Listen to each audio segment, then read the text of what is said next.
sekalian, kita akan saat teduh untuk membuka ibadah kita. Saat teduh dimulai.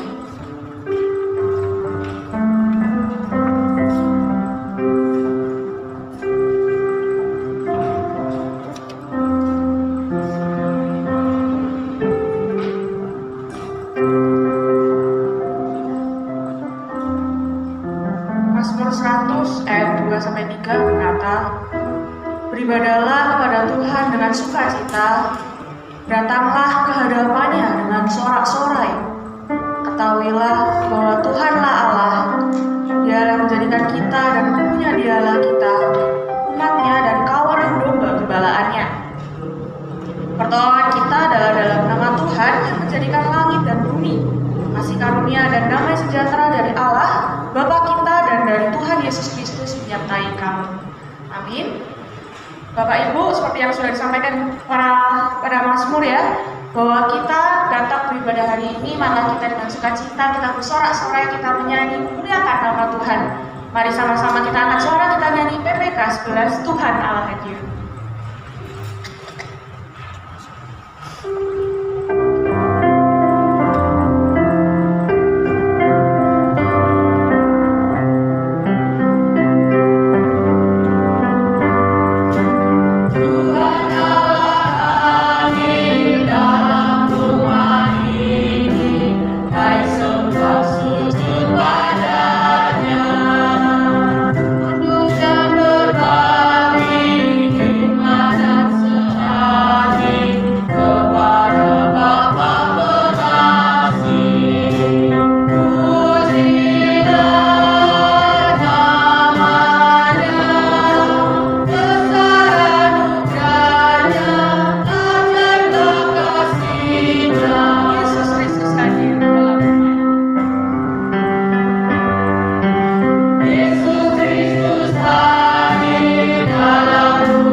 Sebentar kami akan memulai peribadahan kami.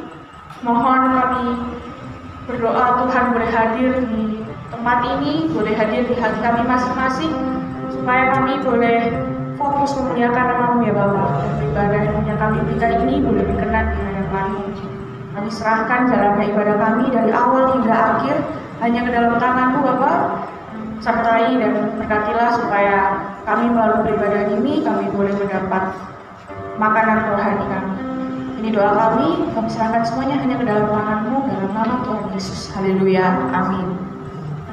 Bapak Ibu, mari kita membaca bagian dari Alkitab yang tertulis dari Galatia 6 ayat 1 sampai 2 dan juga ayat yang 10. Pada bagian B saya akan membaca, kemudian silakan ditanggapi di bagian C. Saya mulai. Saudara-saudara, kalaupun seorang kedapatan melakukan suatu pelanggaran, maka dia kembali harus memimpin orang itu ke jalan yang benar dalam roh dan hukum, sambil menjaga dirimu sendiri, supaya kamu jangan kena pencobaan. bertolong-tolonglah menanggung beban. Demikianlah kamu memenuhi hukum Kristus. Bersama-sama, karena itu selama ada kesempatan bagi kita, marilah kita berbuat baik kepada semua orang, tetapi terutama kepada kawan-kawan kita seiman. Silakan duduk kembali. Ya, pada Galatia tadi kita diingatkan ya untuk bahwa kita harus bisa menjaga diri kita sendiri dan juga teman-teman kita, saudara-saudari kita yang seiman terutama. Sebentar lagi kita akan doa pengakuan dosa. Namun sebelumnya saya mengajak, ayo kita katakan bahwa ayo lenyapkan kuasa yang gelap dari diri kita, dan hanya biarlah hati kita hanya dipenuhi oleh Yesus. Kita nyanyikan KPPK 142, kini penuhi hati.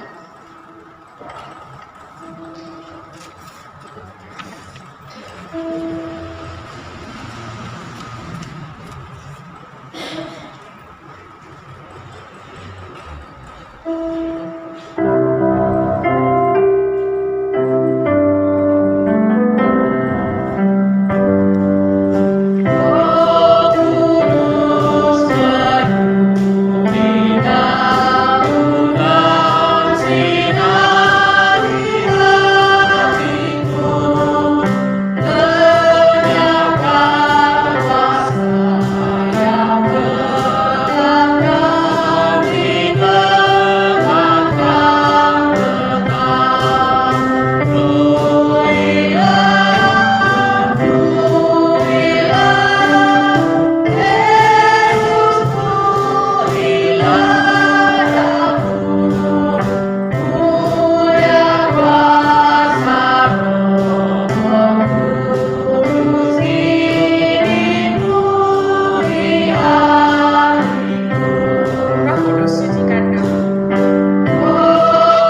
Amin.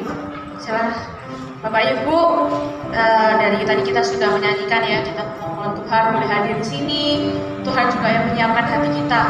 Nah, juga kita perlu berbahagia ya, bersuka cita bahwa tertulis dalam Efesus 4 ayat 32, tetapi hendaklah kamu ramah seorang terhadap yang lain, penuh kasih mesra dan saling mengampuni sebagaimana Allah di dalam Kristus telah mengampuni kamu. Itu suatu kabar gembira ya untuk kita, karena kita itu banyak sekali dosanya loh ya Bapak Ibu.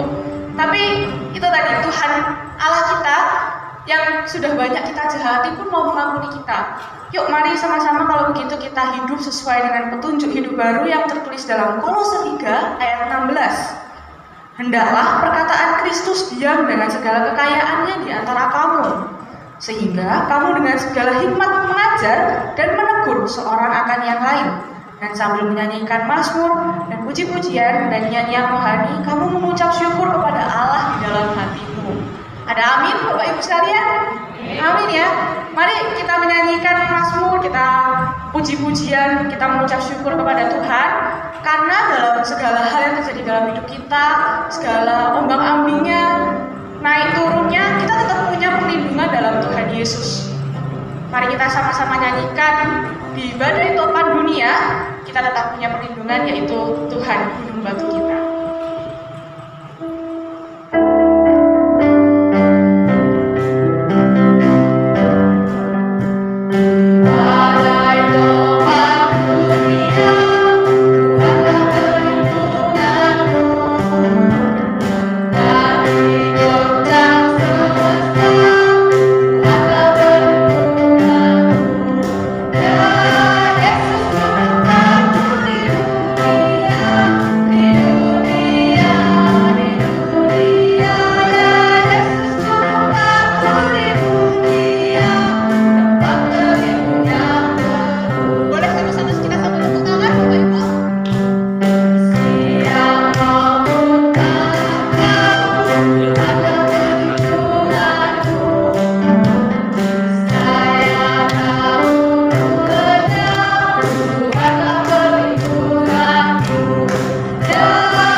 Yesus.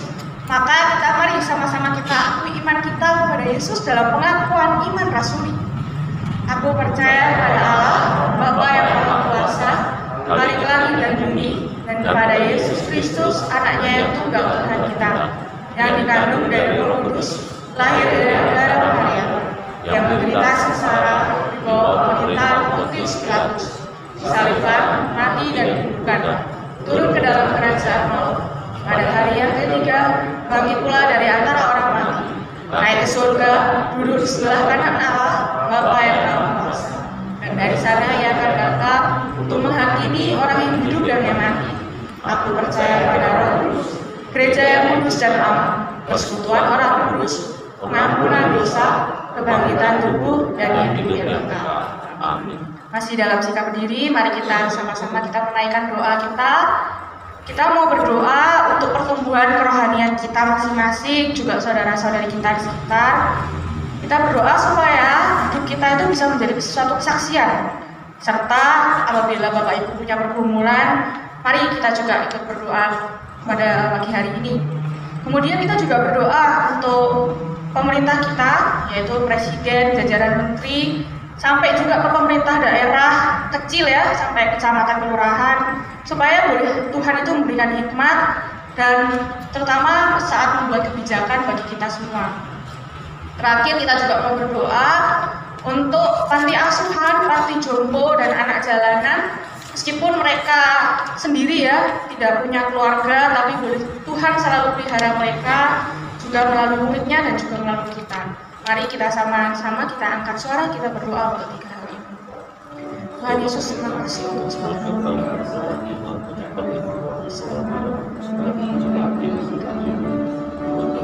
Kami untuk bersyukur berjaga kita berdoa dan mau bersaksi kepada Tuhan. Tuhan tolong bantu kami mau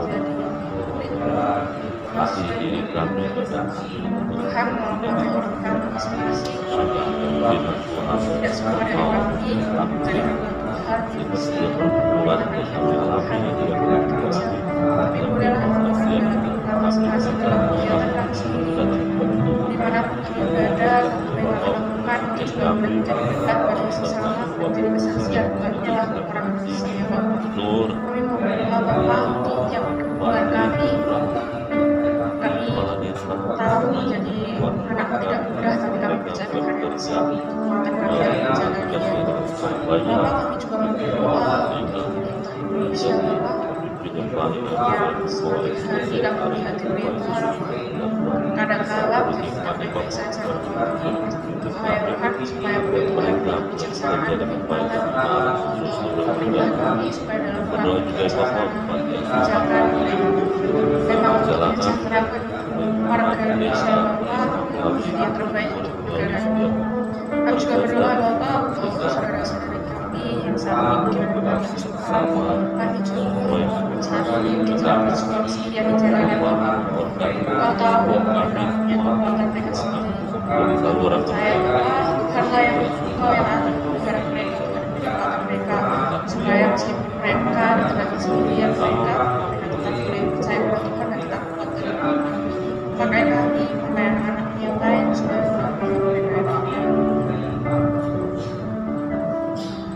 Tuhan Yesus, kami serahkan doa-doa kami hanya ke dalam tangan. Kami percaya Kau yang mendengar dan Kau juga yang akan mengabulkan sesuai dengan kehendak-Mu dan rencana-Mu.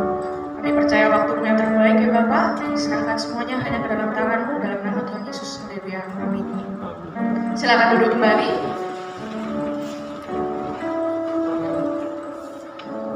Sebelum tadi kita sudah bernyanyi ya, supaya hidup kita dipakai menjadi kesaksian.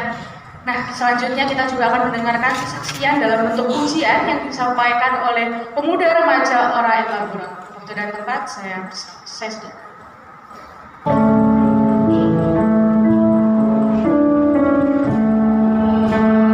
Kasih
ya, kasih Tuhan ya, tiada batasnya. Buat kita juga, kita dibilang Tuhan itu memang kasihnya saling ngasih, tiada batasnya, mau mengampuni, terutama untuk kita yang disayangi Dia.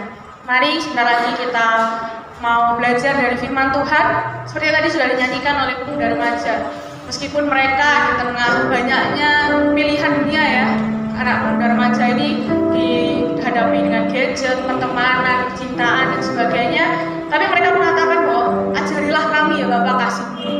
Maka kita juga yang sudah disayang oleh Tuhan, demikian hebatnya sampai kita punya langkah kita, hari depan kita sudah disediakan buat Tuhan, maka kita juga mau menyatakan, Bapak ajarilah kami bagaimana mau menghormati Engkau, bagaimana menuruti perintah-Mu dalam firman Tuhan nanti. Mari kita menyiapkan hati kita dengan menyanyikan lagu KR 310, Bapa besar sungguh kasih setiamu.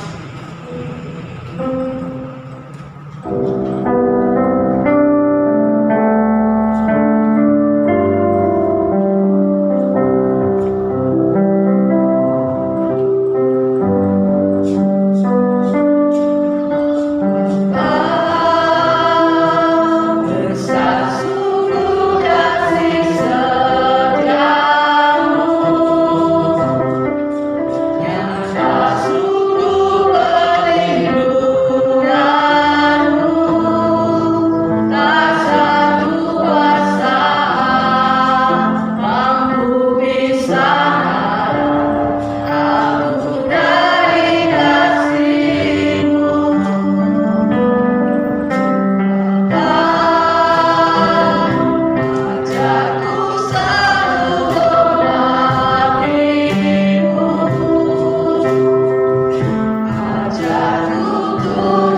Engkau tidak pernah merancang yang salah atas kami, tapi rancangan-Mu adalah rancangan masa depan yang memberikan kami pengharapan dan damai sejahtera.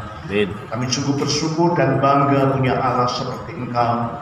Dan sebagaimana ujian yang kami naikkan kepadamu Tuhan, mari Engkau senantiasa membimbing, menuntun kami, agar langkah-langkah jalan hidup kami tidak salah di hadapan-Mu, tapi kami boleh hidup seturut dengan kehendak Tuhan. Hari ini kami bersyukur Allah masih memberikan kami kesempatan untuk kami boleh mendengarkan firman-Mu, sebab firman-Mu adalah terang dan pelita dalam jalan hidup kami, dan firman-Mu adalah kuasa Allah yang pada akhirnya akan menyelamatkan kami. Urapi kami semuanya agar tidak saja kami mendengar, mengerti dan memahami, tapi sungguh-sungguh oleh pertolongan Tuhan kami dimampukan untuk menjadi pelaku-pelaku firman-Mu. Tuhan, mari Engkau yang mempunyai firman, bersabdalah kepada kami semuanya, sebab kami membutuhkan firman-Mu. Di dalam nama Tuhan Yesus kami bersyukur dan kami sudah berdoa. Yang siap diberkati bersama-sama katakan Amin. Puji Tuhan, Shalom. Shalom. Pertama-tama saya ucapkan terima kasih pada seluruh tim penggembalaan dari gereja di tempat ini yang untuk kesekian kalinya memberikan kesempatan dan kepercayaan kepada saya untuk membagikan firman Allah. Nah, Bapak Ibu sekalian, tema yang diminta untuk saya menyampaikan hari ini adalah menegur dengan kasih.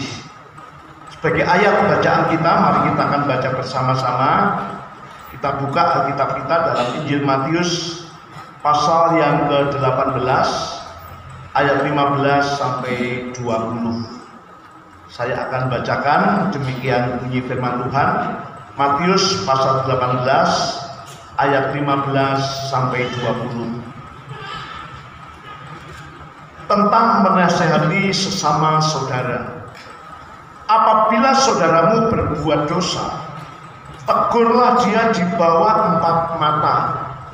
Jika ia mendengarkan nasihatmu, engkau telah mendapatkannya kembali. Jika ia tidak mendengarkan engkau, bawalah seorang atau 2 orang lagi, supaya atas keterangan 2 atau 3 orang saksi, perkara itu tidak disangsikan. Jika ia tidak mau mendengarkan mereka, sampaikanlah soalnya kepada jemaat. Dan jika ia tidak mau juga mendengarkan jemaat, pandanglah dia sebagai seorang yang tidak mengenal Allah atau seorang pemungut cukai. Aku berkata kepadamu, sesungguhnya apa yang kamu ikat di dunia ini akan terikat di surga, dan apa yang kamu lepaskan di dunia ini akan terlepas di surga. Dan lagi aku berkata kepadamu, jika 2 orang daripadamu di dunia ini sepakat meminta apapun juga, permintaan mereka itu akan dikabulkan oleh Bapakku yang di surga. Sebab di mana 2 atau 3 orang berkumpul dalam namaku, di situ aku ada di tengah-tengah mereka. Amin. Nah, Bapak Ibu sekalian yang dikasihi oleh Tuhan, pengajaran atau perikop ini disampaikan oleh Tuhan Yesus dalam kepentingannya membangun sebuah persekutuan, sebuah komunitas dalam jemaat Tuhan yang memang sudah terikat menjadi saudara di dalam Tuhan. Tolong dengarkan baik, ini penting ya. Kita ini kalau punya saudara kandung, 1 ayah, 1 ibu, tapi beda iman, maka persaudaraan kita itu hanya sampai di atas muka bumi saja. Artinya, kalau salah satu mati ya sudah putus hubungan. Walaupun 1 ayah, 1 ibu, tapi kita dalam berjemaat, dalam sebuah komunitas semacam ini, kita bukan 1 ayah, bukan 1 ibu. Tetapi kalau kita satu iman kepada Kristus Yesus Tuhan, maka persaudaraan kita itu bersifat kekal sampai nanti kita masuk kerajaan surga. Ini yang membedakan. Makanya dalam konteks ini masalah saling menegur, saling menasehati, berangkat karena memang kita saling mengasihi satu dengan yang lain. Ada pujian yang mengatakan bahwa ku kasihi kau dengan kasih Tuhan, sebab yang kulihat di wajahmu itu adalah kemuliaan Tuhan. Ya, ini luar biasanya.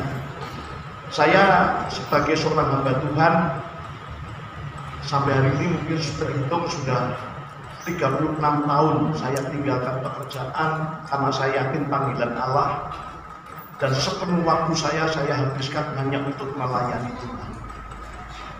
Ya, untuk melayani Tuhan. Nah, satu ayat yang memberikan semangat saya ini adalah Mazmur 139 ayat 13-14 yang mengatakan begini.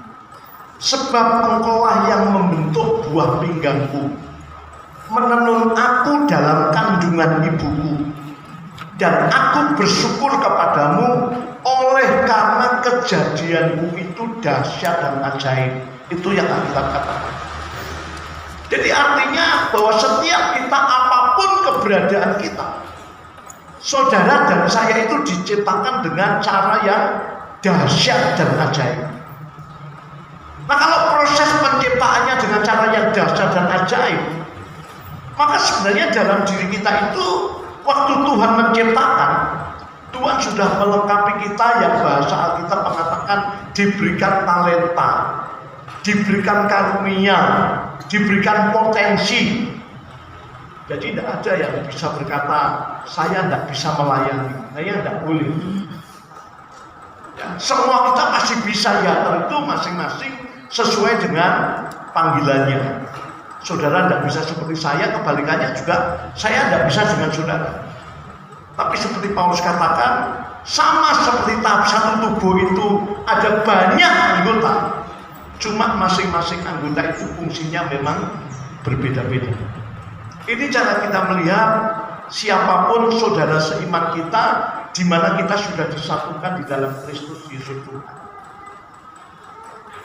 Nah, dalam komunitas, dalam jemaat semacam ini, sudah barang tentu di dalamnya ada tingkat pertumbuhan atau kedewasaan iman yang berbeda-beda.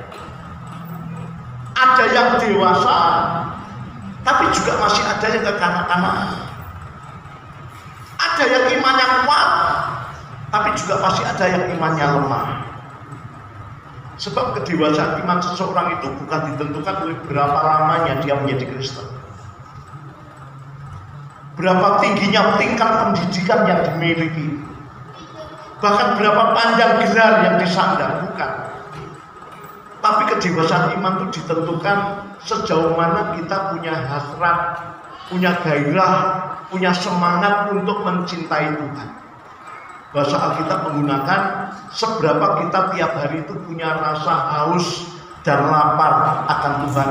Itu yang menentukan kedewasaan iman kita. Maka belakangan saya katakan di beberapa tempat saya terus melayani, saya bilang begini, kekristenan yang benar itu tidak sekedar melahirkan orang beragama. Beragama itu contohnya, yang penting saya minggu ke gereja, yang penting saya sudah kasih persembahan, yang penting saya ikut pelayanan. Tidak cukup begitu. Ya, itu namanya baru sebatas beragama. Nah, Kristen yang benar itu adalah harus melahirkan manusia Allah, man of God. Saya tidak tahu Bapak Ibu pernah membaca enggak? Ya, yang sudah membaca anggap ini penyegaran, yang belum pernah baca saya beritahu. Rasul Paulus itu punya murid, punya anak rohani, namanya Timotius. Dalam 1 Timotius pasal yang 6 ayat 11, Paulus memanggil muridnya, memanggil anak rohaninya dengan sebutan, "Hai, engkau adalah manusia Allah." Jadi kita ini adalah manusia-manusia Allah. Gitu. Artinya kalau kita mengatakan saya anak Allah, mau tidak mau kita mesti membawa gennya Tuhan. Siapa yang sudah berkeluarga dan punya anak? Kalau angkat yang sudah berkeluarga dan punya anak. Sekarang jangan Bapak Ibu pernah renungkan begini. Kalau Bapak Ibu punya anak kandung, ya, anak ini nakal, susah diatur, tidak mau belajar, terus pokoknya hidup semaunya sendiri. Biasanya orang tua kan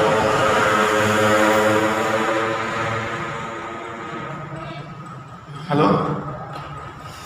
Orang tua akan ngomong apa? Orang tua akan ngomong gini, wih anaknya sopo. Karena kita sebagai orang tua susah untuk menerima begitu. Tapi kebalikannya kalau punya anak yang baik, anak yang nurut, rajin belajar, pokoknya tidak aneh-aneh. Biasanya suami istri itu malah saling rebutan. Bapaknya akan ngomong, yo anaknya bapaknya. Ibunya tidak mau kalah, orang iso anak ibunya begitu. Tapi apapun keberadaan anak itu, kalau itu memang anak kandung saudara, gennya itu mesti nurut saudara, betul apa betul? Makanya kalau ada anak nakal itu biasanya orang tua suka lupa. Anaknya sopo, yo anakmu, tidak mungkin anaknya tonggomu. Gitu. Ya. Nah sama, kalau kita mengatakan saya anak Allah, mestinya sifat kita, karakter kita, watak kita nurut siapa? Dari Allah. Nurut Allah. Coba tanya sebelahnya, saya sudah sama belum dengan Yesus? Sudah sama belum? Sifatnya, wataknya. Nah kalau belum, sampai itu anaknya siapa? Konconnya Allah.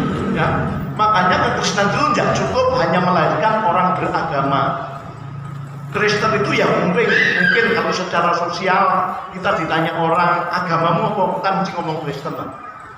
Tapi Kristen sebenarnya nggak cukup hanya sekedar beragama. Kekristenan bukan sekedar agama, tapi kekristenan adalah jalan kehidupan. Ya. Dan untuk itulah Yesus diutus datang dalam dunia. Selain dia mati di salib untuk menebus dosa kita, karena memang tidak ada orang bisa menyelesaikan urusan dosa dengan segala upayanya. Tapi Yesus dihadirkan dalam dunia, sekaligus dia menjadi model, menjadi contoh, menjadi teladan bagaimana menjadi manusia yang berkenan di hadapan. Makanya Kristen itu artinya dari bahasa asli Kristianos, menjadi seperti Kristus. Bukan persamaan fisik atau wajahnya, tapi persamaan sifat, watak, karakter. Itu yang harus kita kejar. Dan itu proses panjang, tidak mudah. Ya, saya belakangan baru mendengar sih, tidak tahu faktanya. Tapi suara itu cukup kuat, ya, bahwa ini bukan orang lain, teman sepelayanan. Ya, saya dengar katanya di luaran dia memfitnah saya. Wah, macam-macam. Tapi saya katakan udah biarkan aja. Urusan penghakiman itu kan bukan urusan Allah, bukan jelas. Saya alami begitu Bapak Ibu sekalian. Nah, Alkitab mengajarkan kita kalaupun kita diperlakukan begitu, bahkan dijahati sekalipun, Tuhan katakan jangan membalas kejahatan dengan kejahatan, tapi balas kejahatan itu dengan apa? Kebaikan. Minimal kita mendoakan dia. Kalau nggak benar ya puji Tuhan, kalau kata benar ya sudah, biar itu urusannya Tuhan. Jadi perhatikan bahwa dalam persekutuan semacam ini sebenarnya kita ini nggak sama. Tingkat pertumbuhan kedewasaan kita itu berbeda-beda. Tetapi ada Alkitab yang mengatur, yang mengatakan bahwa kita yang kuat wajib menanggung yang lemah. Roma pasal 15 ayat 1 dan 2. Di sana dikatakan begini, kita yang kuat wajib menanggung kelemahan orang yang tidak kuat, dan jangan kita mencari kesenangan kita sendiri. Setiap orang di antara kita harus mencari kesenangan sesama kita demi kebaikannya untuk membangunnya. Nah makanya kita perlu mengadakan evaluasi. Kalau ternyata di antara saudara seiman kita yang satu komunitas, satu jemaat, ada yang mengalami kelemahan, bahkan mungkin jatuh dalam dosa sekalipun, maka kita yang rohani, kita yang kuat, wajib mengangkat kembali. Ya, wajib untuk membangunnya. Itu yang Alkitab ajarkan. Dan dalam Ibrani 10 ayat 24 dikatakan begini. Dan marilah kita saling memperhatikan supaya kita saling mendorong dalam kasih dan dalam pekerjaan baik. Ya, kata saling itu memang artinya kita tidak bisa melepaskan, ya, kita tidak bisa berpikir hanya untuk diri kita sendiri. Ada kebergantungan, apalagi kita ini adalah makhluk sosial, gitu loh. Ya, saya bukan menjelekkan gereja di mana saya melayani. Di gereja kami itu seringkali disampaikan soal visi gereja. Ya, visinya begini: Blitar bagi Kristus, Kristus bagi Blitar. Nah belakangan waktu acara doa 10 hari memperingati Pentakosta, saya khotbah. Lalu saya katakan begini: Anda mengatakan Blitar bagi Kristus, Kristus bagi Blitar, opoan mbok garap dewi. Sebab kamu menyatakan visi itu, tapi kalau ternyata kamu eksklusif, tidak pernah mengambil tindakan apapun untuk Blitar ini, itu hanya slogan saja, tidak ada maknanya itu. Jadi kalau kamu mengatakan Blitar bagi Kristus, Kristus bagi Blitar, harus ada actionnya, ada tindakan yang kita lakukan bagaimana Blitar diberkati oleh Allah. Saya ngomong gini bukan tanpa alasan sekalian, sebab saya mengikuti perkembangan di gereja di mana saya melayani. Ya, dulu kita tiap 2 bulan sekali keluar pelayanan ke desa-desa. Ya, tahun berapa? Mungkin sekitar 2 atau 3 tahun berjalan, tapi setelah itu berhenti. Sampai hari ini belum bergerak lagi. Gitu. Ya, dan itu memprihatinkan. Bahkan saya katakan, apalagi mestinya sekarang harus lebih giat dikerjakan. Fasilitas ada. Dulu kita tidak punya mobil gereja aja bisa begitu. Sekarang punya ada mobil misi di gereja, tapi malah tidak berbuat sesuatu.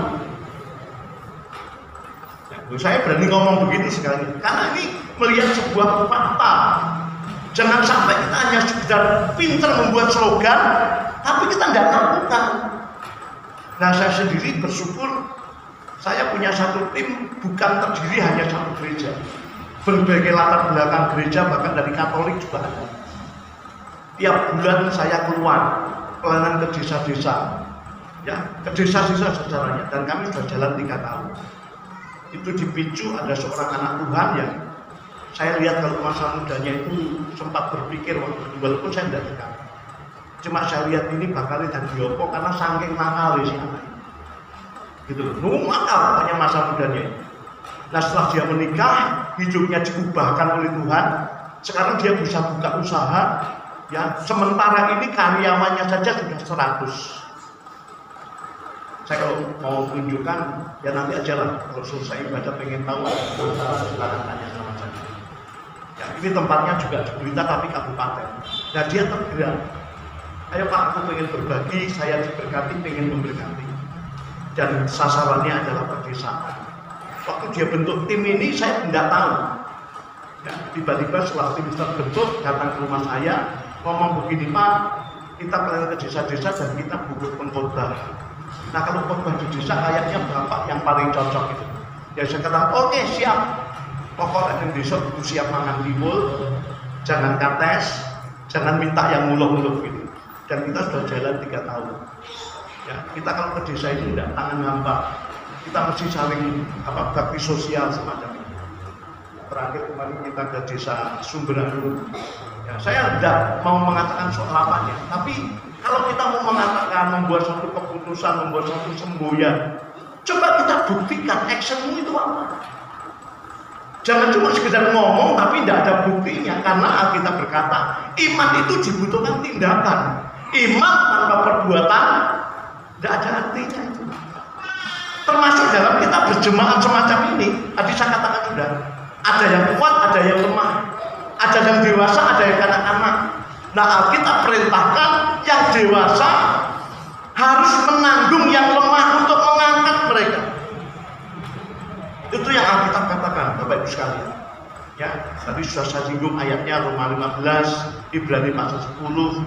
Ya, nah karena itu adalah firman Allah yang memang kita kerjakan. Nah, sekarang pertanyaannya, bagaimana kita menjalankan apa yang Tuhan perintahkan? Menegur dengan kasih.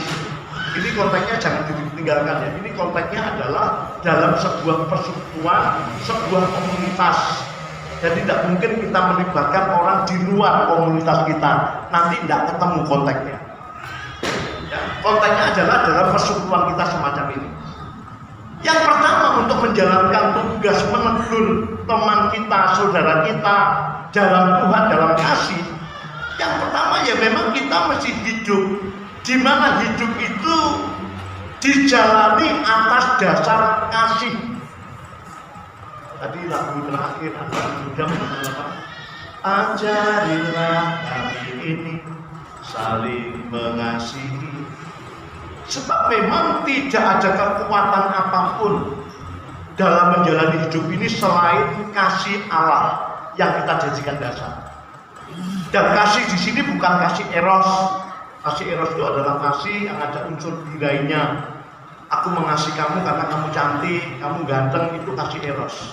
Bukan itu dasarnya. Lalu juga bukan kasih filia. Filia itu persaudaraan. Aku mengasihi kamu karena kamu itu sahabatku, temanku, bukan. Juga bukan kasih storge, kasih hubungan darah. Aku mengasihi kamu karena kamu itu satu ayah, satu ibu, atau keponakan sepupu, bukan juga. Tapi kasih yang digunakan adalah kasih agape, kasihnya Allah. Aku mengasihi kamu walaupun kamu menjengkelkan, kamu menyakitkan, kamu merugikan. Bisa tidak kira-kira? Bisa tidak kira-kira kita menjalankan? Anda jangan berkata, wah saya pikir hidup Anda. Ya harus kisah kita. Ya. Saudara pernah lihat paku? Paku, pernah lihat? Itu kalau ditancapkan ke pasir, kemudian Anda angkat lagi, pasirnya ikut. Kurang jelas pertanyaan saya. Pernah lihat paku? Itu paku kalau Anda tancapkan ke pasir, lalu Anda angkat lagi paku itu, pasirnya ikut nggak? Tidak. Tidak ikut. Tapi beda lagi kalau paku itu Anda kasih magnet, lalu Anda tancapkan ke pasir, Anda angkat, pasirnya ikut nggak? Mesti ikut. Nah, Tuhan itu kayak magnet itu. Kalau kita melekat dengan Allah, pasti dampaknya akan membuat kita membawa satu perubahan. Bukan karena kekuatan kita, karena ada Allah yang menyertai kita itu. Kalau kita mengatakan ada Allah, lalu kita diajar untuk mengajak orang lain, kita mesti mampu melakukannya bukan karena kekuatan kita, tapi kekuatan Allah yang ada dalam diri kita ini. Jadi memang tidak ada kekuatan apapun dalam membangun persekutuan, membangun komunitas, membangun sebuah persahabatan, di mana di dalamnya tadi saya katakan bahwa beragam, ada yang kuat, ada yang lemah, ada yang dewasa, ada yang kanak-kanak. Untuk mempersatukan itu kalau tanpa ada kasih Allah, tidak mungkin bisa dilakukan. Sebab apa yang lahir dari kasih Allah adalah pasti sesuatu yang baik. Sebab di dalam 1 Korintus 13 dikatakan di sana begini, kasih itu tidak melakukan yang tidak sopan. Kasih itu tidak mementingkan diri sendiri. Kasih itu sabar, dan kasih itu selalu berpikir positif. Makanya Paulus dalam tulisannya di 1 Korintus 13 ayat 1 sampai 3 itu, ya, dikatakan begini, sekalipun aku bisa berkata-kata dengan semua bahasa manusia, bahkan bahasa malaikat sekalipun, tapi kalau aku tidak punya kasih, semua itu tidak ada artinya. Sekalipun aku dapat bernubuat, mengetahui semua rahasia, bahkan semua pengetahuan, iman yang sempurna, tapi tanpa kasih juga tidak ada artinya. Sekalipun aku bisa memberi segala sesuatu, bahkan tubuhmu aku berikan untuk dibakar sekalipun, tapi tanpa kasih, itu kayak gong yang berkumandang, yang tidak ada isinya. Jadi betapa pentingnya kasih Allah itu kita miliki, dan itu kita jadikan dasar dalam kita membangun kehidupan, apalagi dalam konteks kita berjemaat atau berkomunitas. Saya di mana-mana melayani selalu saya katakan, kita ini satu persatuan begini aja. Jangan berharap kita akan harmonis, tidak. Satu saat cepat atau lambat pasti akan terjadi gesekan atau perubahan. Karena Amsal pasal 27 ayat 17 harus digenapi. Besi menancapkan besi, manusia itu menancapkan sesama. Dan kita punya goal yang sama. Semua dipanggil dan akhirnya goalnya adalah menjadi serupa dengan Kristus. Untuk menjadi serupa dengan Kristus, kita ada untuk saling membentuk satu dengan yang lain. Anda mau lari kemana? Ya, walaupun pindah gereja itu tidak dosa, tapi itu bukan solusi. Karena kemanapun Anda pindah gereja, Anda akan ketemu dengan orang di mana Tuhan punya kepentingan untuk membentuk saudara. Iya, sekalian. Ya, saya ini asli orang Blitar. Katanya ibu saya lahir hari Jumat. Apa itu? Ada leton orang Jawa itu. Dan konon kalau orang lahir hari Jumat itu orangnya keras, orangnya galak. Tapi saya enggak. Saya ini dulu mindernya sangat luar biasa. Gara-gara minder saya pernah divonis kena batu ginjal. Karena kalau saya ibadah begini lalu pengen buang air kecil, saya tahan. Karena saya pikir kalau saya berdiri saya jalan, semua orang lihat saya. Padahal mereka itu belum tentu lihat saya, tapi perasaan saya, wah saya dilihat banyak orang, jadi saya tahan. Gara-gara sering nahan itu kena batu ginjal. Ya, makanya sekarang saya tidak mau minder lagi, gitu loh. Ya, tidak mau, itu pengalaman saja. Saya ini minder. Lah Tuhan pertemukan saya dengan seorang wanita. Itu asalnya dari daerah timur, dari Lumajang. Ya, jadi logatnya, gayanya campur sama logat Madura. Dia ini keturunan Manado, ya, lalu ibunya keturunan ada unsur Maduranya. Anda kalau orang Manado ketemu orang Madura, kira-kira lembut apa kasar? Anda bisa bayangkan, istri saya itu berani. Karena dia kesaksian waktu masa mudanya, dia sekolah, itu naik sepeda panjang, lewat kebun tebu. Dan biasa kalau musim tebu itu, ya kalau orang Jawa ngarang itu banyak pepean, cari korban, gitu. Itu sudah biasa ada begitu. Satu saat saya ikut istri saya pulang kampung ke daerahnya sana. Untuk masuk ke kampung itu kita naik sepeda, ya pinjam sepeda saudaranya, lalu saya gocek, saya di depan, dia di belakang. Begitu masuk kebun tebu, tiap ketemu orang itu bawa sabit yang putih gitu. Saya tuh takut ketemu yang begitu itu. Oh, akhirnya saya bilang istri saya, aku tak pindah lagi. Jadi saya dibonceng, dia yang bonceng. Nah dia sudah biasa begitu, gitu loh ya. Begitu sampai di saudaranya itu pas hari raya disiapin kue, lalu pamannya keluar. Begitu tuan itu langsung ngomong gini, ngap kenceng, gitu. Nah saya kaget, saya tanya sama istri saya, wih namanya orang getar. Ya, saudaranya itu tak ada orang Jawa, orang ngerti bahasa Indonesia tidak ngerti. Tahunya cuma bahasa Madura kayak gitu. Nah kami dipersatukan. Saya menikah tahun 90, sekarang tahun 2002. Berapa tahun? 36. 35 tahun. Kalau saya ditanya, cocok Pak dengan istrinya? Belah. Tidak cocok. Tapi Alkitab katakan apa yang dipersatukan Allah tidak bisa diceraikan manusia apapun alasannya kecuali hanya kematian. Jadi kalau ada konflik gimana? Ya solusinya semuanya kembali ke Alkitab. Alkitab ngomong apa? Makanya saya katakan, saya ditempatkan di samping istri saya, dia ditempatkan di samping saya. Kita masing-masing alat Tuhan untuk saling membentuk satu dengan yang lainnya. Sebab selama menikah dengan manusia, tolong catat baik-baik, selama menikah dengan manusia, kita tidak akan pernah ketemu dengan yang cocok.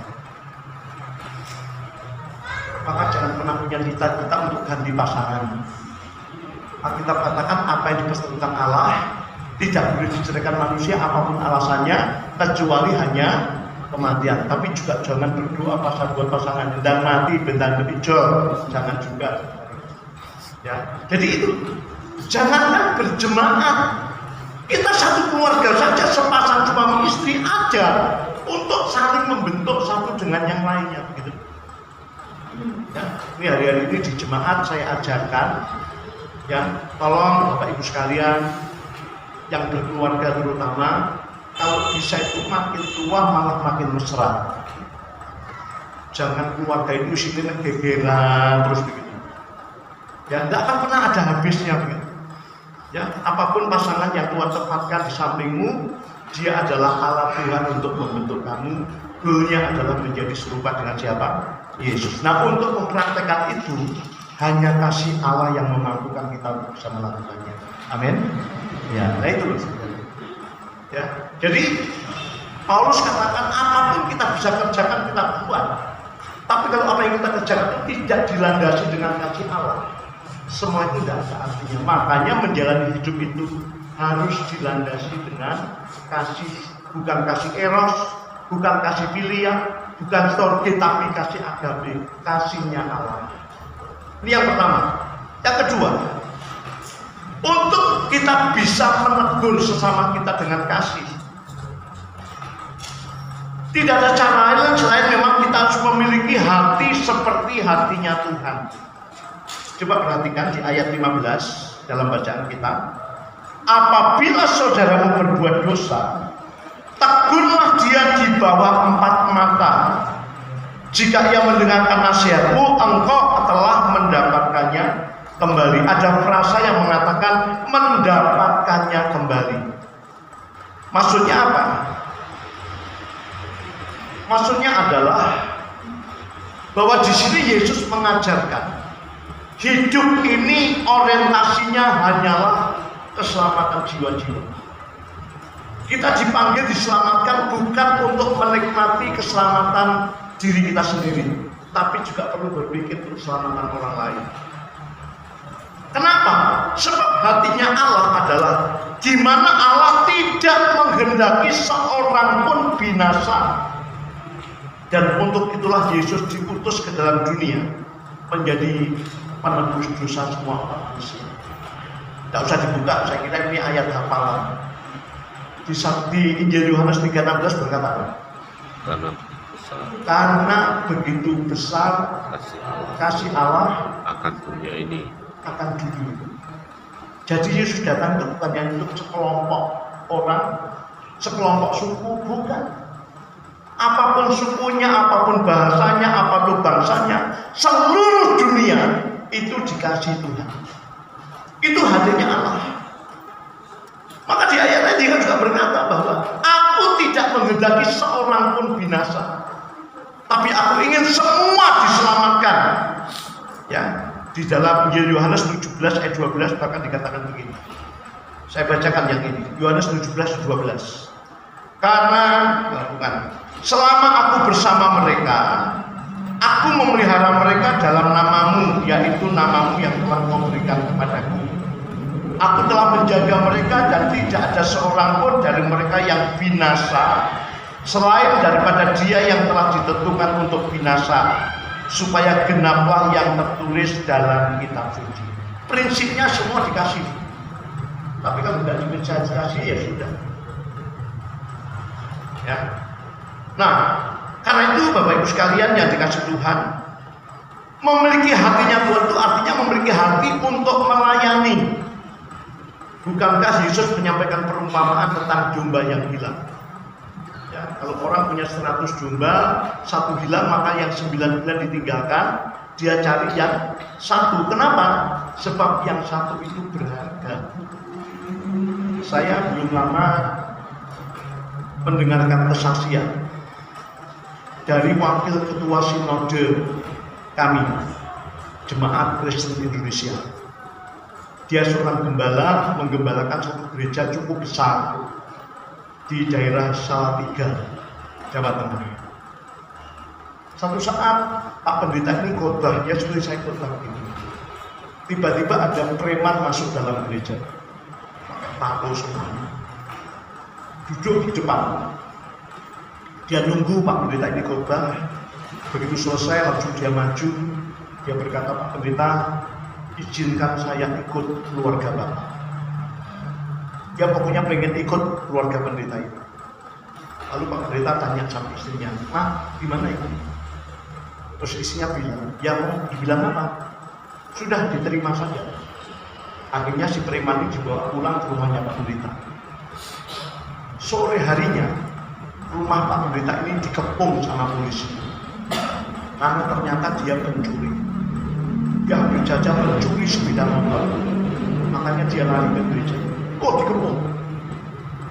Anda bisa bayangkan, tidak ngerti apa-apa. Hanya gara-gara terima satu orang, rumahnya dikepung sama polisi. Dan polisi ngomong begini, "Pak, izinkan saya bawa orang ini ke kantor polisi." Nah, Pak Pendeta ini cuma bisa berkata, sebelum orang ini dibawa, cuma pesan begini, "Boleh Pak, silakan dibawa. Tapi pesan saya jangan diapa-apakan." Akhirnya dibawa orang ini ke kantor polisi.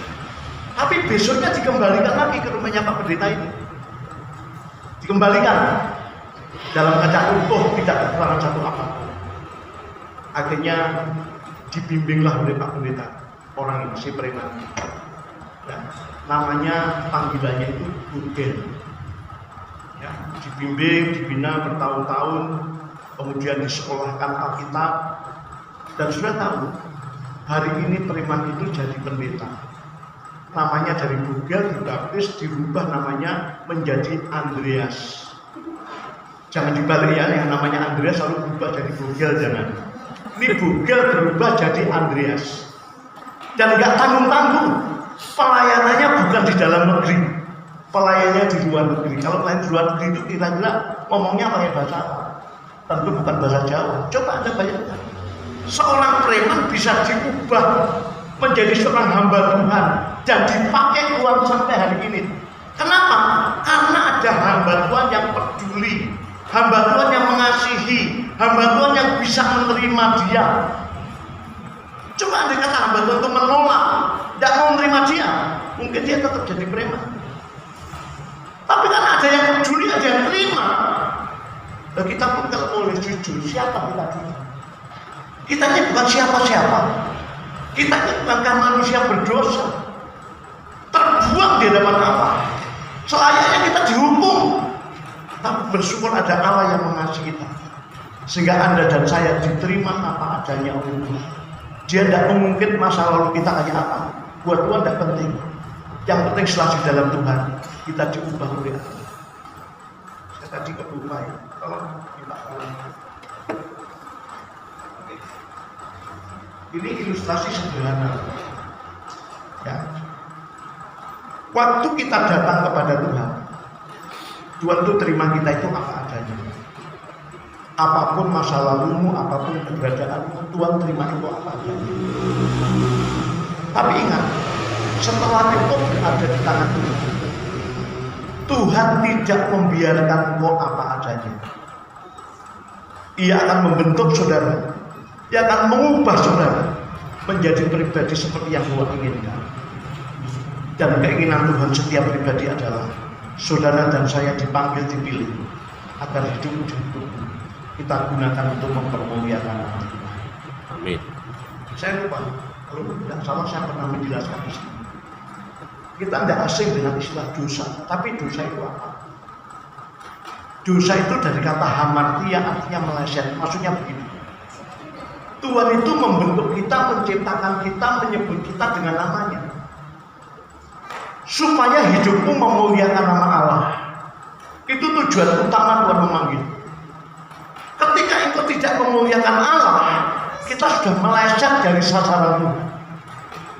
Orang dunia mengatakan dosa itu mencuri, dosa itu membunuh, dosa itu berdusta, dosa itu mungkin merebut istrinya orang atau suami orang. Mungkin Anda tidak lakukan itu semuanya. Tapi kalau engkau hidup dan hidupmu bukan untuk memuliakan Allah, Anda sudah meleset dan itulah dosa.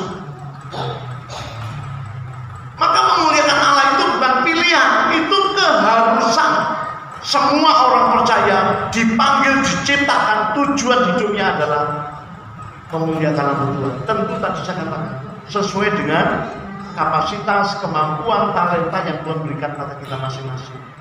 Dan jangan pernah ada yang mengatakan, waduh, ternyata saya itu cuma bisa membersihkan gereja, berarti semua kecil. Kalau khotbah itu luar biasa. No. Saya selalu membayangkan dengan mereka yang cuma bisa nyambung gereja. Kalau orang disuruh khotbah tidak bisa, main musik tidak bisa, apalagi nyanyi juga tidak bisa. Tapi dia cuma bisa punya tenaga yang bisa digunakan untuk membersihkan gereja, ngatur kursi begini. Nah itu dia lakukan karena dia mencintai Tuhan, dia mengasihi Tuhan. Itu malah lebih terhormat daripada saya khotbah, tapi tujuannya supaya dipuji banyak orang. Kalau saya tidak dipuji, saya akan sakit hati. Makanya motivasi pelayan itu juga penting sekali. Anda itu tujuannya apa? Bukan mencari penghormatan manusia, bukan, tapi menyenangkan hati Tuhan. Saya selalu teringat Galatia pasal 1. Kalau kamu jadi hamba Tuhan hanya pengen menyenangkan manusia, maka kamu bukan hamba Tuhan, tapi kamu hamba manusia. Nah saudara dan saya dipanggil untuk menjadi hamba Tuhan. Hidupmu dan hidupku harus digunakan untuk memuliakan Tuhan. Makanya pekerjaan Tuhan di sini ini harus didukung oleh semuanya. Kalau Anda tidak ngerti apa yang harus Anda lakukan, tanya Pak Pendeta. Pak Pendeta, talenta saya apa? Karunia saya apa? Tolong saya diajari supaya saya bisa melayani Tuhan. Semua terlibat, tidak ada yang penonton, semuanya adalah pemain. Sekarang tanya sebelah, kamu pemain atau penonton? Karena pemain dan penonton berbeda jauh. Kalau penonton itu biasanya sukanya tahunya cuma ngeritik terus. Ya, tapi kalau pemain enggak. Makanya saya ikuti perkataan dari komentator sepak bola. Satu saat komentatornya ngomong gini, ya, di Indonesia itu banyak sekali komentator sepak bola. Wah, kalau lihat pemain bola mainnya bagus, jadi wah mantap. Tapi begitu mainnya salah, wah dikritik habis. Lalu seorang komentator bilang, ayo satu saat para komentator dikumpulkan, bikin kesebelasan sepak bola suruh main di lapangan. Kira-kira kayak apa mainnya? Ini bedanya. Jemaat juga sama. Ya, mengkritik pendeta, gitu loh. Melihat kelemahan pendeta, semuanya bisa. Tapi coba dia gantikan fungsi jadi seorang pendeta di depan kota begini. Bisa nggak kira-kira? Ya pendeta itu juga manusia yang tentu masih punya kelemahan, punya kekurangan. Karena memang masing-masing kita masih berproses menuju kepada kesempurnaan. Maka kalau kita lihat ada yang lemah, ada yang kanak-kanakan, bukan untuk kita tindas, bukan untuk kita tekan, malah kita angkat, kita bangun supaya kita sama-sama berdiri sama-sama dewasa di dalam Tuhan. Amin. Ya. Jadi Bapak Ibu sekalian, yang kedua, untuk Anda bisa menegur sesamamu dengan kasih, Anda harus punya hati yang mau melayani. Dalam Yohanes 13, Yesus memberikan contoh. Satu saat Yesus ambil kain, ambil baskom, diisi air, dia basuh kaki murid-murid. Dan Tuhan berkata, kamu menyebut aku guru dan Tuhan. Dan katamu itu benar, memang aku adalah guru dan Tuhanmu. Jadi kalau aku membasuh kakimu, maka kamu pun juga wajib untuk saling membasuh kakimu satu dengan yang lain. Membasuh kaki itu bicara penerimaan. Pak, yang di gereja ini pernah tidak dilakukan acara membasuh kaki? Perlu diadakan. Kami di gereja setiap kali kita bikin retreat jemaat, ya tentu di luar sana, salah satu agendanya kita saling membasuh kaki dengan yang lain. Dan biasanya itu nanti Roh Kudus akan bekerja luar biasa. Karena kita bicara saling menerima satu dengan yang lainnya, saling mengampuni, saling memaafkan. Tadi loh perintahnya Tuhan, kamu menyebut aku guru dan Tuhan. Dan katamu benar, memang aku adalah guru dan Tuhanmu. Jadi kalau aku membasuh kakimu, kamu pun wajib untuk saling membasuh satu dengan yang lain. Sebab aku sudah memberikan teladan kepadamu. Ya, saya cuma berpesan saja, Anda melakukan apa enggak ya urusan Anda. Tapi saya meneruskan firman Allah sebagaimana perintah Tuhan Yesus. Apa yang Yesus lakukan, mestinya kita juga mencontoh melakukan hal yang sama. Ya, kalau Anda setuju silahkan diprogramkan. Ya, kapan diadakan retreat itu, terus adakan acara saling membasuh kaki dengan yang lain. Bukan masalah ininya, ritualnya bukan. Tapi di dalam mengandung makna bahwa kita mau belajar saling menerima satu dengan yang lain. Bukankah kita bersaudara di dalam Tuhan, dan persaudaraan kita bersifat kekal. Yang ketiga, yang terakhir, kenapa orang berdosa perlu kita terima dengan kasih, perlu kita ampuni, perlu kita tegur? Sebab dosa itu memisahkan manusia dengan Allah. Yesaya 59 ayat 1 dan 2 berkata apa? Sesungguhnya tangan Tuhan tidak kurang panjang untuk menolong, telinganya tidak kurang tajam untuk mendengar, tapi yang jadi pemisah antara kamu dengan Allahmu, sehingga dia tidak mendengar doamu, adalah segala dosa dan kejahatan. Jadi apapun keberadaan itu berdosa kayak apapun, ya mari kita yang rohani, kita terima dia, kita ampuni dia. Ya, kalau bisa diingatkan, diingatkan. Saya seminggu kemarin itu 3 hari itu diganggu, ya. Ada jemaat, saya bilang jemaat karena dulu baptis di tempat kami, walaupun ke gerejanya nggak rajin. Nah belakangan dia ada masalah.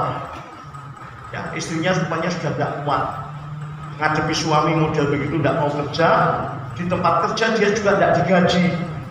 Akhirnya dia angkat, bawa bajunya, dia pergi. Sampai hari ini motornya masih di gereja itu.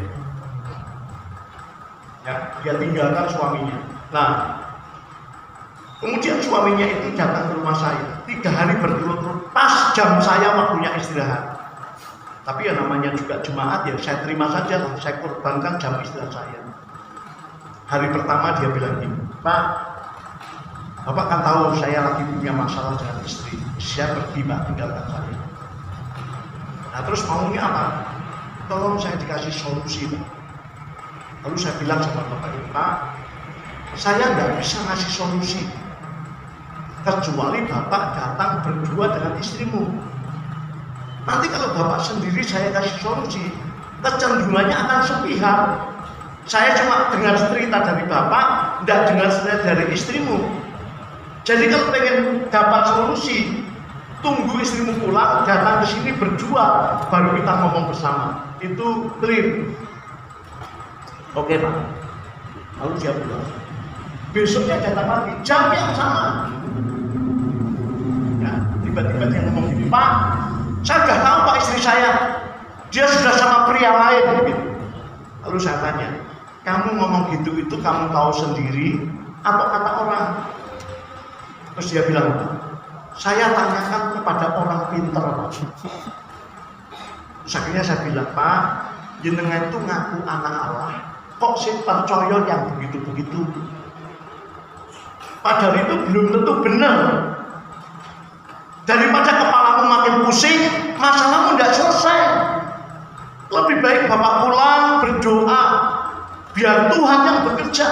Syukur-syukur kalau sampai kuat tambah puasa. Kalau tidak kuat puasa malam, tengah malam itu dalam keadaan sepi, berdoa sembahyang sama Tuhan. Oh gitu ya Pak, ya. Akhirnya dia pulang. Besoknya datang lagi jam yang sama. Kayak begitu, hamba Tuhan itu memang tidak gampang ya ngadepi yang begitu-begitu. Kita harus korbankan waktu kita, tenaga kita dan semua. Belum ada yang begitu. Ya ini jemaat. Makanya kalau jadi pendeta itu kalau bukan karena panggilan, wah tidak gampang. Karena salah satu syarat kalian itu adalah harus berkorban baik waktu, tenaga, bahkan mungkin uang kita juga. Semacam itu. Dan makanya kita perlu mengingatkan, kalaupun saudara kita kedapatan berdosa, kita panggil dia, kita tegur dia, kita ingatkan dia, supaya dia kembali. Karena dosa itu memisahkan manusia dengan Allah. Tolong dengar baik kalimat ini. Tidak ada kondisi yang paling tragis selain kalau orang itu binasa, alias terpisah dari Allah untuk selama-lamanya. Ya, kita ini kalau bisa berdoa, diberkati, punya rumah, andai kata enggak masalah, bisa ngontrak. Kita berdoa kalau bisa dikasih mobil, andai kata enggak masalah, sekarang ini bisa naik Grab. Saya 2 minggu lalu itu saya opname karena saya sakit, 1 minggu saya cuma sakit. Lalu saya bilang, mulai sekarang jangan naik motor, kemana-mana minta diantar. Nah saya ini mau diantar siapa? Mana saya juga kecimpung kerja. Ya, tinggal satu di rumah, itu kerjanya dari pagi pulang jam 4 sore karena dia ngajar di Little Angel. Terus saya ke pelayanan semakin waktu, kalau tunggu dia nganter tidak jadi pelayan. Nah kemarin itu gantian kakak saya masuk rumah sakit, saya kunjungi dia. Saya pakai motor dengan istri. Sampai di sana ditanya, kamu tadi naik apa? Ya saya bilang, saya naik taksi atau naik motor. Lah punyanya sepeda motor ya kemana-mana naik motor. Apa Anda pengen mobil? Pengen. Tapi Tuhan, kalau Tuhan belum kasih mau bilang apa? Ya, terus juga ada Grab sekarang ini. Hal-hal yang bersifat jasmani itu Anda memikirnya jangan terlalu wah harus no. Ada yang puji Tuhan, tidak ada yang ada masalah. Toh masih bisa diselesaikan dengan cara yang lain. Tapi kalau urusan dosa, kita mesti serius menanggapinya. Karena dosa kembali lagi memisahkan kita dari Allah dan tidak ada kondisi tragis selain orang itu hidupnya terpisah dari Allah. Itu paling mengerikan sekalian. Makanya Yesus datang itu tujuan utamanya adalah untuk keselamatan jiwa kita. Masalah jasmani itu harus ditanggapi dengan tanggung jawab. Maksudnya begini, ya, saya lagi baca buku, cukup keras bukunya. Ya, temanya hati-hati dengan perdukunan dalam gereja. Apa ada Bapak? Ada. Karena kalau orang ada nggak yang punya pengalaman kedukun? Tidak mau angkat tangan. Oke.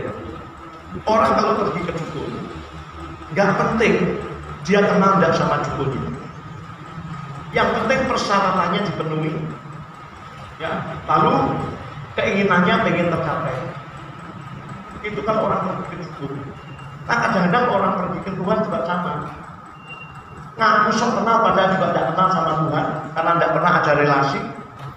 Gitu. Lalu maksa supaya keinginannya terpenuhi. Mediatornya siapa? Pendeta. Di dalam pendeta itu tidak ngerti pisan. Seringkali ngomong gini pada jemaat, ayo sini tak doakan supaya kamu diberkati. Diberkati gimana kalau dia tidak bekerja? Ini tahun ajaran baru, biasanya juga begitu. Ini tak doakan supaya kamu pinter. Lalu yang diambil contoh itu Daniel. Daniel itu diberikan kecerdasan 10 kali lipat. Nah dia lupa Daniel pinter itu ada harga yang dibayar. Daniel itu kan hidup di pembuangan, dijamin sama raja, dikasih makanan raja. Tapi Daniel tidak mau. Dia ngomong sama petugasnya, aku tidak mau makanan raja, tidak mau menasihkan dirimu, kasih aku sayur pahit aja. Itu petugasnya tadinya takut, oh jangan, nanti kalau kamu kurus aku dimarahin sama raja. Coba aja. Akhirnya Daniel cuma makan sayur pahit. Setelah dites, ternyata dia punya kecerdasan 10 kali lipat daripada orang pada umumnya. Jadi apapun itu ada harga yang dibayar. Gak gratis. Datanya pendeta itu ngiming-ngiming jemaat, tak doakan kamu diberkati, tak doakan kamu nanti pinter. Tanpa diajarkan mereka harus bayar harga. Maka urusan jasmani itu tanggung jawab kita. Yang kita tidak mampu baru itu tanggung jawabnya Allah. Jangan disalahkan. Nah ini yang benar itu begitu sekalian. Ya. Nah, karena itu Bapak Ibu yang terkasih, Yesus datang tujuan utamanya bukan untuk pemenuhan kebutuhan jasmani kita. No. Tapi Yesus datang tujuan utama keselamatan jiwa kita. Markus pasal 8 ayat 6 Yesus ngomong, apa artinya manusia punya seisi dunia ini tapi jiwanya binasa. Berarti dalam konteks kita manusia berdosa, hal yang utama dan terutama adalah urusan dosa harus kita selesaikan, dan yang bisa menyelesaikan hanya Tuhan Yesus Kristus. Jadi jangan diputar balik. Makanya saya akan tutup, coba kita akan lihat. Kali ini saya ngajak kita kalau bisa baca sama-sama, buka Alkitab saudara.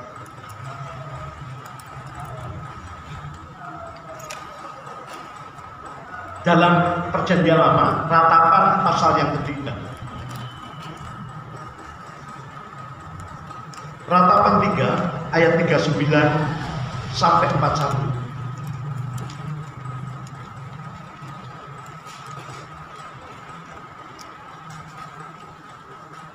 Sudah ketemu? Jangan salah ya. Saya punya teman pendeta agak pikul. Ya, ngajak jemaatnya, mestinya yang dibuka itu ratapan, tapi dia keliru. Mari kita buka kitab Perapatan, ya tidak ketemu. Perapatan. Ya, Ratapan pasal 3 ayat 39. 2, 3. Mengapa orang hidup mengeluh? Biarlah setiap orang mengeluh tentang apa? Dosanya. Marilah kita menyelidiki hati dan memeriksa hidup kita dan berpaling kepada Tuhan. Marilah kita mengangkat hati dan tangan kita kepada Allah yang surga. Jadi kalau hanya tidak bisa beli mobil, tidak bisa punya rumah yang bagus, tidak usah dikeluhkan. Ada bekerja keras, kalau bisa beli, kalau enggak ya apa yang ada disyukuri. Itu yang jasmani. Tapi kalau ada dosa dalam diri kita yang belum selesai, itu patut kita perkarakan dengan serius. Itu yang perlu kita keluhkan. Kenapa? Sebab dosa itu memisahkan kita dari Allah, dan itu bersifat kekal untuk selama-lamanya. Maka saya akan tutup khotbah saya dengan pernyataan begini: janganlah perkarakan masalah jasmani, tetapi keselamatan jiwa kita yang harus kita persoalkan. Masalah jasmani harus diselesaikan dengan tanggung jawab, yaitu bekerja. Satu saat saya ke Jakarta menghadiri wisuda anak saya. Anak saya sekolahkan di seminari Petanggulan. Satu saat waktu wisuda saya datang. Lalu di sana saya diajak ke pimpinan asrama. Pagi itu sarapan di pinggir jalan. Mungkin kalau kita yang biasa di Blitar Surabaya banget, itu orang jualan bubur meja kecil, belakangnya itu selokan yang motor gitu. Ya, saya itu dikasih satu mangkok itu menghabiskan tidak habis-habis. Nah yang ajak saya ini, saya belum minum satu mangkok, dia sudah nambah 2 mangkok. Gitu. Tapi yang saya mau katakan di sini, di kota Jakarta itu asalkan tidak gengsi, apa saja bisa dikerjakan, yang penting menghasilkan uang. Maka dilarang kayak apapun, tiap tahun orang tetap kembali ke sana. Sebab mencari uang di sana gampang, yang penting tidak gengsi. Nah kita ini asalkan mau berusaha, tidak gengsi, tidak malu, semua bisa kita hasilkan.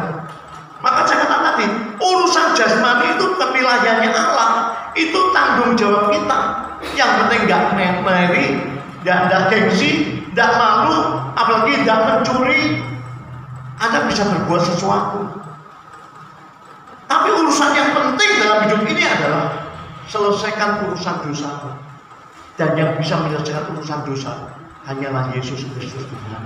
Makanya Rasul Petrus berkata dalam 1 Korintus 4:12, di bawah kolong langit ini tidak ada nama lain yang diberikan pada manusia yang olehnya manusia bisa selamat kecuali hanya di dalam nama Yesus Kristus.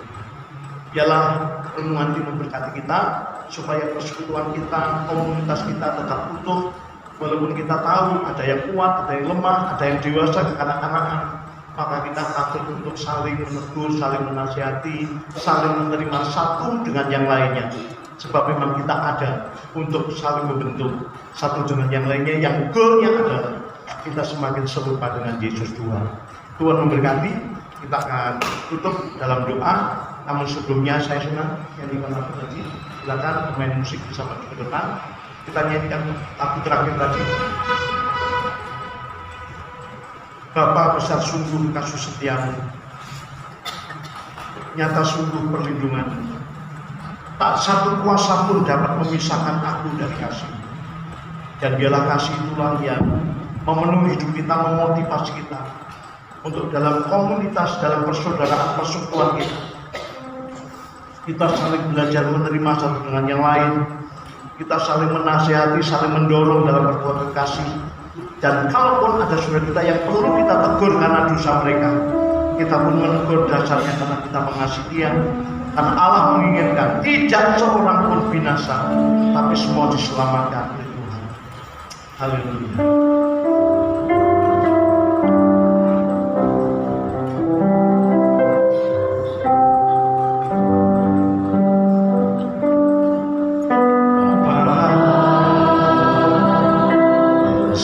Sungguh kasih setiamu,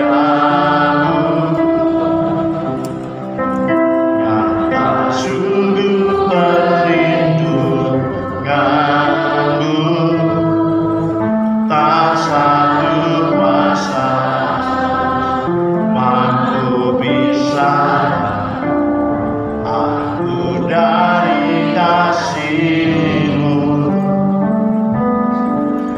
Bapa, aku selalu memanggil-Mu. Aku turut perintah-Mu,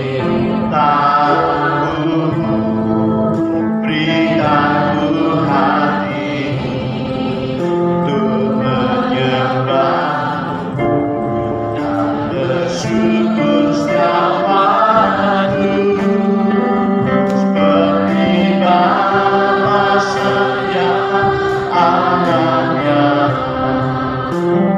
Demikianlah Engkau mengasihiku,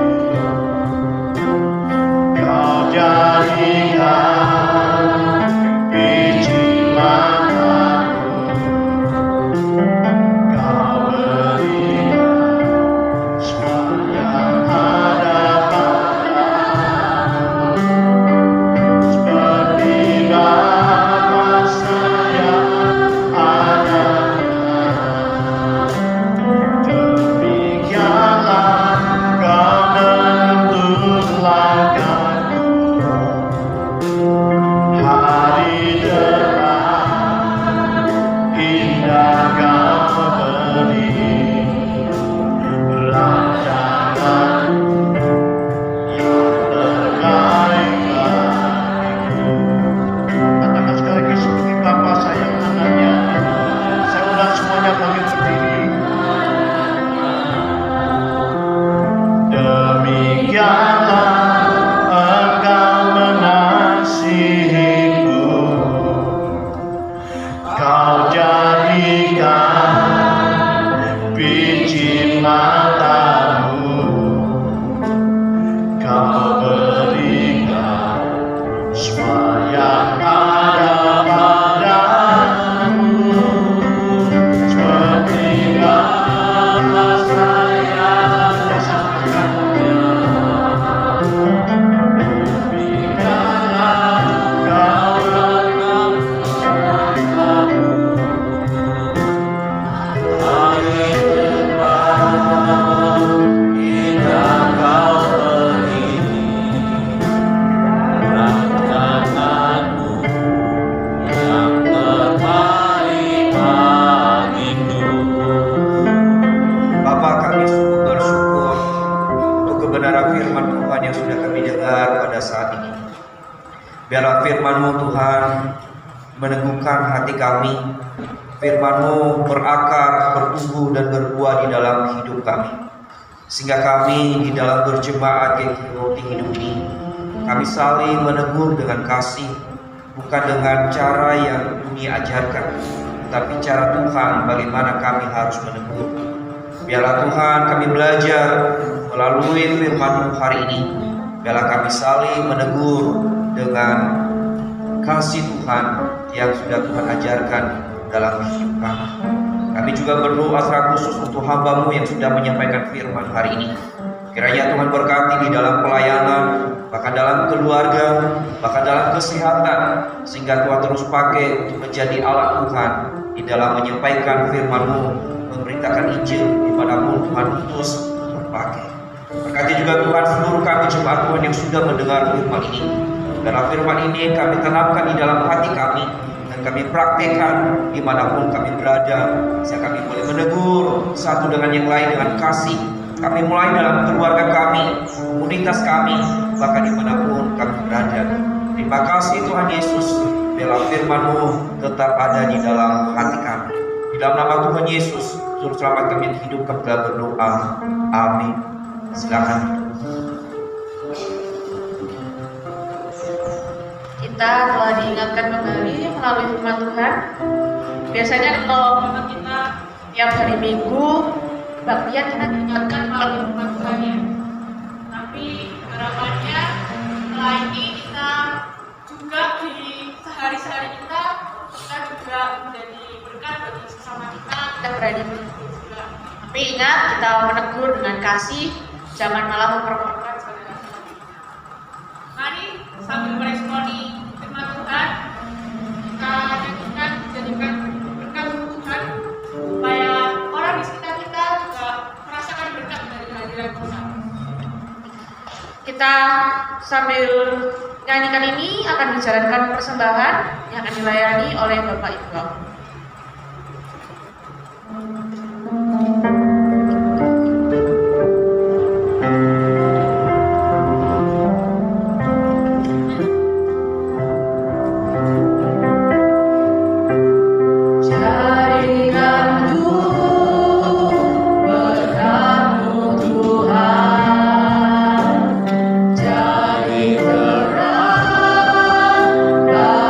Sesama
Amin. Terima kasih. Sebelum kita menutup ibadah kita pada pagi hari ini, saya akan membantu bacakan terlebih dahulu. Ada warta pengumuman bagi jemaat sekalian. Anda, Bapak Ibu sekalian juga bisa memperhatikan di warta masing-masing.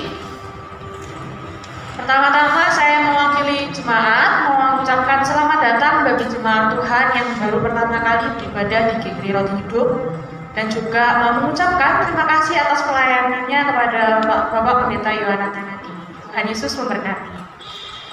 Kita juga membacakan untuk ibadah kita tiap hari Minggu. Kita akan ibadah pukul 9 pagi. Untuk penata layanan ibadah minggu depan, pengkhotbah akan dilayani oleh Evangelis Averius, liturgos Saudara Alan, musik Saudari Fili, backing vokal Ibu Lili dan Ibu Christine, kolektor oleh Bapak Ibu Martin, penyambut Ibu Rukun dan Ibu Suprihatin, dengan persembahan pujian dari Komisi Anak. Kita juga ada ibadah sekolah minggu, setiap kali ibadah umum selesai dilaksanakan di gereja. Kemudian juga ada persekutuan doa pagi setiap hari Senin sampai dengan Sabtu pukul 5 pagi melalui secara online. Dihimbau seluruh jemaat bisa ikut doa bersama. Bagi yang belum memiliki aksesnya bisa menghubungi majelis dan pengurus. Untuk sedang ibadah komisi Wanita Pejuang Iman dilaksanakan setiap hari Kamis pukul 5 sore. Untuk tanggal 30 Juli 2026, renungan akan dilayani oleh Ibu Sio, liturgos Saudari Lydia, musik Evangelis Averius bertempat di Rumah Ciliwung Jalan Ciliwung nomor 62. Untuk Komisi Pemuda setiap hari Sabtu pukul 5 sore juga. Untuk tanggal 1 Agustus 2026 nantinya akan dilayani renungan oleh Saudara Andreas, bukan Bugil ya, Bapak Ibu. Kemudian liturgosnya Saudara Wisnu, musik Saudara April. Bertempatnya nanti menunggu pengumuman lebih lanjut dari pengurus pemuda. Sedangkan Komisi Anak untuk tanggal 2 Agustus 2026 renungan oleh Ibu Suci, liturgos Ibu Suci dan musik Saudara Marsha bertempat di gereja. Tadi saya mengatakan bahwa kita ada persekutuan doa pagi, di mana setiap doa pagi kita juga akan membaca bagian dari Alkitab. Bagi mungkin yang belum bisa ikut doa pagi, tetap boleh kita sama-sama membaca Alkitab di program I Love the Bible. Kita akan sampai di Yehemia 31, nanti sampai hari Sabtu kita akan membaca maksud saya Yehezkiel 31 sampai dengan Yehezkiel 36. Laporan persembahan sudah tertulis. Bapak Ibu sekalian yang mau memberikan persembahan melalui transfer juga bisa melalui rekening yang tertera di warta. Jangan salah karena sudah ganti rekening ke bendahara yang baru. Sekian untuk wartanya. Mungkin nanti ada pengumuman menyusul dari majelis kita berikan setelah ibadah. Tapi sejauh ini hanya itu. Mari saya mengundang Bapak Ibu boleh bangkit berdiri. Kita akan menutup ibadah kita dengan doksologi dan doa berkat dari hambanya.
Tuhan, di akhir ibadah ini bersama-sama kami mengangkat kedua tangan kami di hadapan Tuhan. Inilah hidup kami yang sepenuhnya kami serahkan di dalam kedaulatan-Mu, sebab Engkau adalah pemilik kehidupan kami. Dan dengan iman bersama-sama kami terima segala anugerah berkat rahmat dari Allah Bapa di dalam kasih Putra-Mu yang tunggal Tuhan Yesus, Amin. oleh pertolongan, kuat kuasa, dan persekutuan dengan Allah Roh Kudus, Tuhan boleh senantiasa memberkati kehidupan kami, memberkati rumah tangga kami, memberkati anak, cucu, cicit generasi kami ke depan, terlebih memberkati pertumbuhan iman dan pelayanan kami. Biar dengan segala berkat yang Allah limpahkan atas kami semuanya, boleh kami gunakan untuk melayani Engkau ya Tuhan. Terpuji nama-Mu, kami bersyukur, karena itu kami akhiri ibadah kami pada saat hari ini hanya di dalam nama Tuhan Yesus Kristus. Sama-sama kita katakan Amin. Selamat pagi, Tuhan memberkati.